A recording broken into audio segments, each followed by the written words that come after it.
What's up YouTube, DMLX here, welcome back to another episode of the Gaming Showdown. And in this installment, we'll be pitting against two JRPG mystical knights that love to set their blades ablaze, Clive ROSFIELD from Final Fantasy XVI versus Alphen from Tales of Arise. And the way we'll be deciding the victor is by analyzing their equipment, powers, skills, weaknesses, and feats. As a note, all my research will stem from my experience of each character's game they've originated from.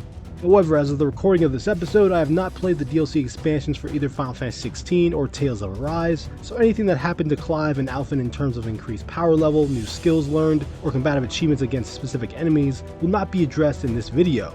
But before we move ahead, make sure to break that like button and share with your friends, I'd really appreciate it. And with that being said, let's get on with the showdown. When charging into battle, Clive is mainly armed with a sword, its signature design being the Invictus, a ROSFIELD family heirloom weapon that has been passed down many generations, as well as a dagger by Clive's waist side for extra stabbing support. Clive's sword has no special powers imbued in the weapon by itself, but Clive does use the flame of the Phoenix to enhance the blade's proficiency in combat. Alphen stands his ground armed with two swords when clashing with dangerous foes. First, there's his signature weapon, the Cleaver Blade, a sword once wielded by a hero of Danon who once fought an unjust regime.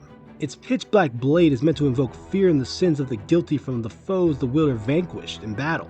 Next we have the Blazing Sword, a blade so powerful it burns the bearer's hand and is the physical manifestation of the astral energy within Xion derived from her master core of fire. In addition, Alphen sports an iron mask that allows him to feel no physical pain, making it easier for him to wield the Blazing Sword.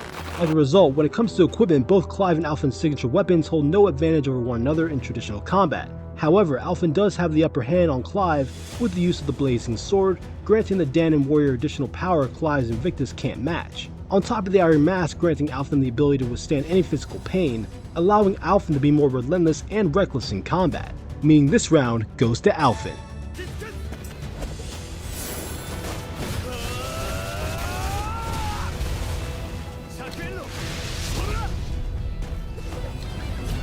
When it comes to powers, in Clive's early youth he was granted the Blessing of the Phoenix by Joshua, his brother and dominant of the Fire Icon. This allowed Clive to tap into the power of the Phoenix Flame and cast various forms of magic. However, Clive soon discovers he is also a dominant to the second icon of fire, Ifrit, and summon the being into the material world, allowing Clive to go full kaiju and lay waste to anyone in his path. By semi-priming, a dominant can also take on some aspects of their icon without fully transforming, which is labeled as Clive's limit break in-game. On top of that, Clive acquires a new set of fire-based abilities, superhuman strength, superhuman durability, speed, agility, and stamina, as well as an accelerated healing factor. But wait! There's more! Hang on to your seat, baby! Cause this one's a screamer! In Final Fantasy XVI, it's also revealed that Clive is a Mythos vessel for the Mad God Ultima, granting Clive the ability to absorb the power of icons from their dominant hosts. And by the end of Clive's journey, he possessed the power of 8 icons in total, which include the Phoenix, Odin, Titan, Bahamut, Garuda, Shiva, and Ramuh, with Clive truly embodying what it means to be a one-man army. Alphen, on the other hand, has access to arts, magic-based abilities within the Tales of canon. There are 4 types of arts that Alphen can perform in battle: martial arts, which focus on physical base attacks, arcane arts, which conjure up astral energy based attacks, flaming edge arts, which help unleash power of the Blazing Sword, and lastly mystic arts, which are powerful finishing moves that can only be performed when Alphen reaches his over limit state. During the latter half of Tales of Arise, it is revealed that Alphen is the true sovereign, which bestowed Alphen control over a great amount of astral energy, as well as enhanced speed and agility due to intensive experimentation by the Renin, who captured him 300 years prior to the events of the main story. As a result, when it comes to comparing levels of power, Alphen's mastery of arts showcase a wide range of offensive tactics at his disposal when using his signature weapon in the Blazing Sword, making him a versatile combatant at close range. But it doesn't come close to the amount of godlike power Clive is able to call upon, being both the dominant of Ifrit and the Mythos vessel for Ultima. Aside from being able to transform into an earth-decimating icon, which is the ultimate trump card in this equation, the capability of harnessing the power of 7 other icons alone should be enough to keep Alphen at bay, without Clive not having to go full kaiju at any point during the fight. Whether it's using the aerial blast of Garuda, the earth and fury of Titan, the judgment bolt of Ramuh, the Zanetsuken from Odin, the diamond dust of Shiva, or the Giga Flare of Bahamut, the debate stops here. This round goes to Clive ROSFIELD.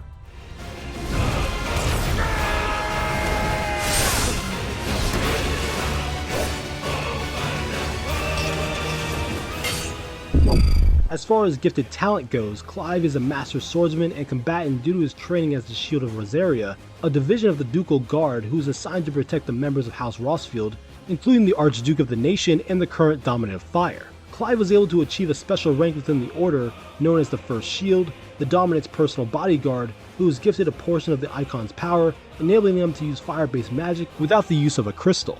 Like Clive, Alphen is also a master of the sword. In Alphen's previous life, he was a knight who served under a Danon master, specializing in close quarters combat, and with over 30 plus arts mastered under his holster, the many techniques Alphen can use to cut down anyone with a blade are quite vast. As a result, both Clive and Alphen's skills when it comes to the handling of the blade are elite amongst their status as warriors of their respective worlds. However, I'm going to give the slight edge to Alphen due to Clive being heavily reliant on his magic and dominant abilities in combat. Without them, Clive's string of attacks are quite limited compared to Alphen's, whose entire fighting styles is tied to the use of his two swords, meaning this round goes to Alphen.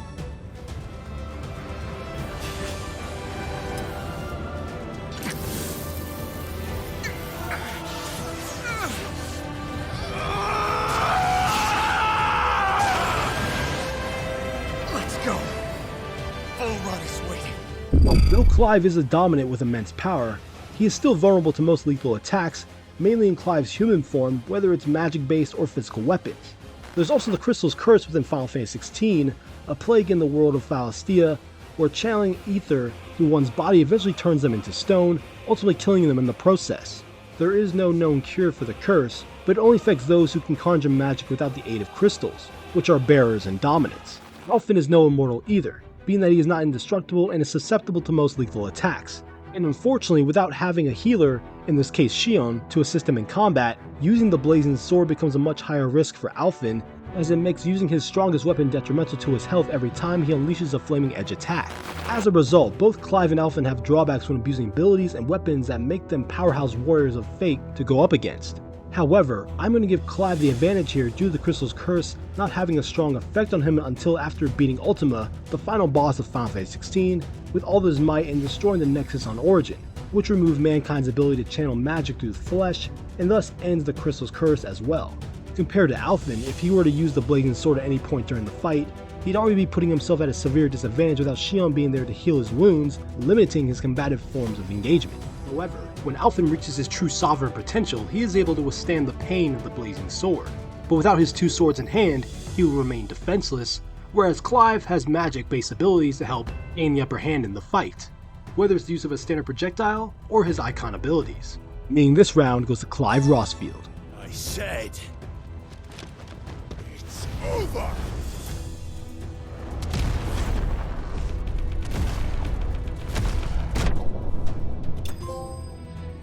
Highlights of Clive's journey through Final Fantasy XVI showcase that he is one of the most powerful protagonists in the franchise. From being able to fight off hordes of monsters that varied in size and strength, whether it's the behemoth, dragons, giants, or high-ranking knights.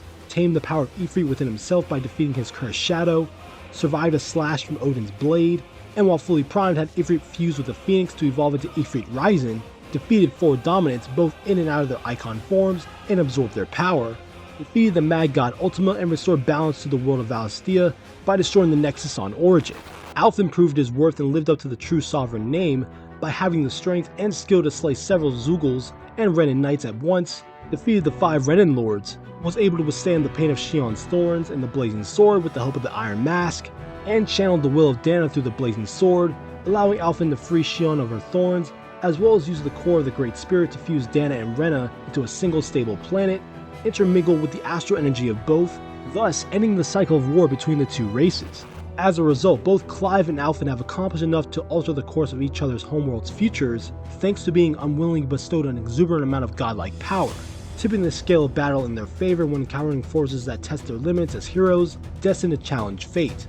Although I'm going to give the edge to Clive due to needing less assistance in the heat of battle when going against high-level adversaries, as well as the skill of fights that have been put forth against Clive, specifically when dealing with the icon battles that have spanned beneath the earth, across the skies, within the emptiness of space, and beyond reality itself, cementing the final round going to Clive ROSFIELD.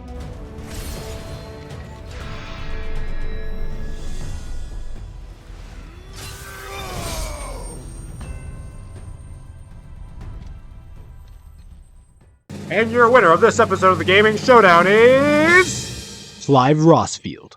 With a score of 3-2, Clive manages to land the critical strike on Alphen due to Clive's wide range of icon abilities and lack of drawbacks as the dominant of Ifrit and the chosen Mythos vessel. Though Alphen may have the advantage when it comes to wielding a blade, Clive's triumphant victory showcased why he was able to have the strength and determination to kill a god. So let me just say in the comment section down below about today's episode of the Gaming Showdown, and who would you like to see face off next? If you enjoyed this video, make sure to hit the like button, really helps me out. Subscribe for more content from me on the Gaming Showdown and other gaming content in general. I'm DMLX, and I'll see you in the future.